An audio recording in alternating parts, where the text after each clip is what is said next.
in the vast and unforgiving landscapes of the African savanna, a creature renowned for its grace and speed now bears the scars of a grotesque affliction. Meet the cheetah, once the epitome of elegance, now a canvas of horror. A horrific barnacle wound festers on its flank. As the camera zooms in, the viewer is confronted with an unsettling sight. Barnacles, those seemingly innocuous marine creatures, have taken root on the cheetah's skin. It's a shocking juxtaposition. A predator of the land now hosting parasites typically found clinging to the hulls of ships and the rocks of coastal shores. How did this happen? The cheetah's plight is a result of an unusual phenomenon known as barnacle infestation. These crustaceans are usually content to latch onto hard surfaces like rocks or ships. But in this case, they've mistaken the cheetah's skin for a suitable substrate. Once attached, the barnacles begin to burrow into the flesh, creating painful lesions that can become infected. The cheetah, in its desperate attempt to rid itself of this unwanted burden, may scratch or bite at the wound, exacerbating the damage and leading to further complications. The sight is not only disturbing, but also a stark reminder of how the boundaries between land and sea can blur in the most unexpected and grotesque ways. As we delve deeper into this dark narrative, we must consider the implications of such an infestation. Barnacles, thriving in their new environment, are a testament to nature's relentless adaptability, but they also highlight the vulnerabilities of the cheetah.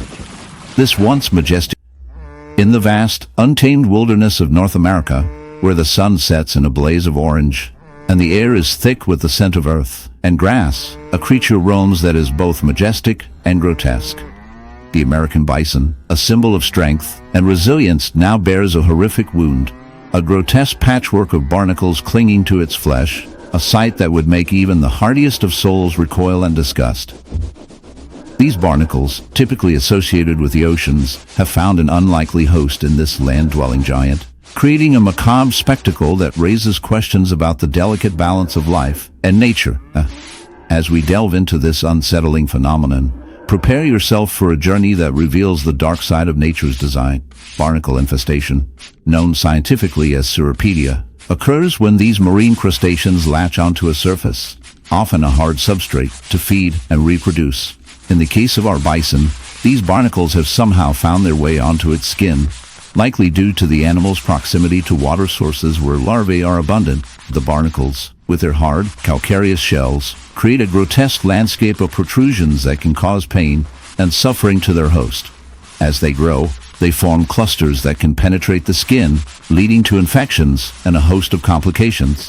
The bison, once a proud symbol of the plains, now lumbers with the weight of this infestation, a living testament to the harsh realities of survival in the wild. This infestation is not merely a physical ailment. It serves as a dark reminder of the interconnectedness of life. The barnacles thrive at the expense of the bison, showcasing nature's brutal efficiency. Yet this relationship also reflects a larger narrative about the impact of human activity on wildlife.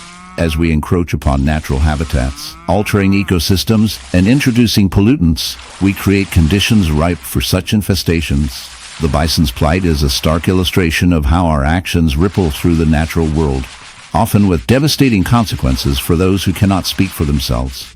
In this tale of survival, we find a moral buried beneath the layers of barnacles, the fragility of existence in the face of human expansion. While we may find the sight of this bison repulsive, it serves as a reminder of our own vulnerabilities and the consequences of our choices. As we laugh at the absurdity of a land mammal sporting deep in the heart of the African savanna, a shocking sight awaits.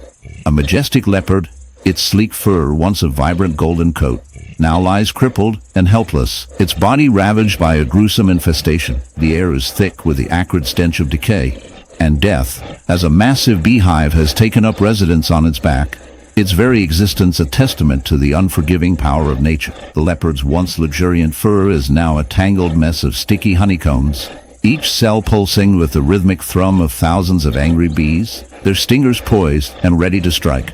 The very thought of it sends shivers down the spine, a grim reminder of the unyielding ferocity of the natural world. As we draw closer, the camera captures the full horror of the scene. The leopard's eyes sunken, its body twisted in agony, its every movement a slow, labored struggle. The bees, a seemingly endless horde, swarm and buzz, their very presence a constant, maddening drone. It's a scene that defies comprehension, a twisted nightmare from which there is no awakening. And yet, it's a reality, a grim reminder of the delicate balance of nature, where predator and prey, life and death, are forever intertwined. But what drives this bizarre infestation? How does a beehive come to take up residence on the back of a leopard, a creature so far removed from the bee's natural habitat? The answer lies in the intricate web of relationships that exist within the natural world. You see, bees are drawn to the warmth and shelter of the leopard's fur, and the leopard, in its weakened state, is unable to shake them off. It's a symbiotic relationship of sorts, where the bees provide a vital source of protein-rich food, and the leopard, in its desperation, offers a safe haven. But at what cost? As we delve deeper into the world of bee infestation, we find that it's not just a matter of chance or circumstance. It's a complex interplay of factors, where the very fabric of nature is torn asunder. These, once a vital part of the ecosystem, have become a force of destruction, their very presence a harbinger of death and decay. And the leopard, once a majestic predator, is now a mere host, a vessel for the bees' insatiable hunger. But what does this say about us as humans? We, who think ourselves above the natural world, who believe ourselves to be the masters of our domain. The leopard's fate serves as a stark reminder of our own place within the grand tapestry of nature. We too are subject to the whims of the natural world, our very existence tied to the delicate balance of the ecosystem. And just as the bees infest the leopard, so too can we be infested by our own destructive tendencies, our own insatiable hunger for resources, our own disregard for the natural world. In the end, the leopard's fate serves as a grim reminder of our own mortality, a stark warning of the consequences of our actions. We would do well to remember that we are not separate from nature, but a part of it, our very existence tied to the intricate web of relationships that bind us all together. And as we gaze upon the ravaged form of the leopard, we are forced to confront the dark truth that we too are subject to the same unforgiving power of nature, and that our own demise may be just as gruesome, just as inevitable.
In the heart of the African savanna, a majestic lion roams, but this is no ordinary king of the jungle.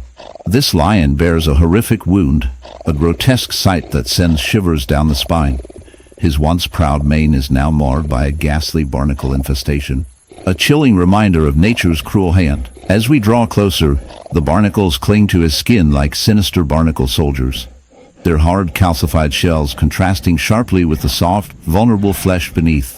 Each barnacle, a tiny fortress, has burrowed into the lion's skin, feeding off his very essence, creating a grotesque tableau of survival gone awry. Barnacles, typically found on the hulls of ships or the shells of sea creatures, have found an unlikely host in this lion.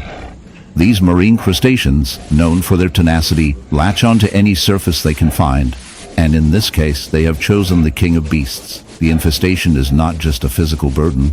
It is a painful reminder of the lion's struggle against the relentless forces of nature. As the barnacles grow, they create deep, festering wounds, causing the lion immense suffering. The once proud roar of this creature is now replaced by a low, mournful growl, a sound that echoes the pain of a predator brought low by an unexpected foe. The barnacle infestation serves as a dark metaphor for the relationship between humans and nature. Just as these crustaceans latch onto the lion, humans often impose themselves on the natural world, leaving scars that may never heal. The lion's plight is a